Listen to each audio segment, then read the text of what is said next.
probably the most famous Pentecostal leader of all time. Everywhere I go in the world, there are two people I'm asked to, whether I'm in Africa or in China or in the Middle East, I get asked about Smith Wigglesworth and Catherine Kuhlman. I remember years ago hearing Benny Hinn tell a story. The first time he saw her was in Pittsburgh.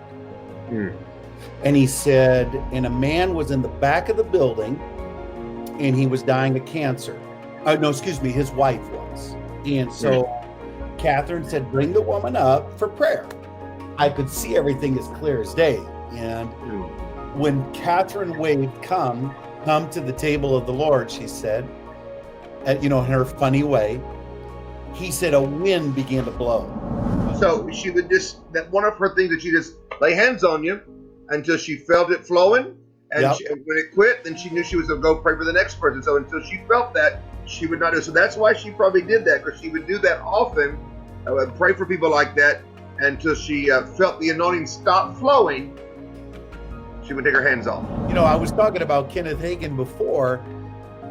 Several times he had them shut the recordings down, and he would tell us stories. And he just said he had never seen a prophet, a man of God like Branham ever in his life. He said, I went to hundreds of meetings probably at the end of the day, hundreds. And he said he wasn't a good preacher. Terrible preacher, terrible, boring. So I would beg him, brother, just minister. Don't say a word, just get up and minister. But, sometimes guys want to do what they're really not called to do. And that's one of the problems. It's true. And Brother Hagin said we would beg him. He said all of us in the Voice of Healing, we would beg him, please don't preach, just minister. And he said all the roughly 100 meetings he had gone to of Branham's, he never saw one sick person not healed. Never.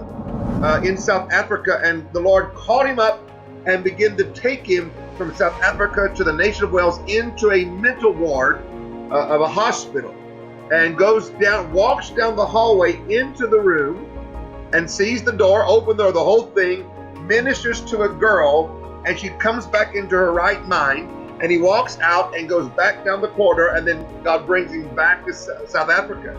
So he writes it all down in his journal.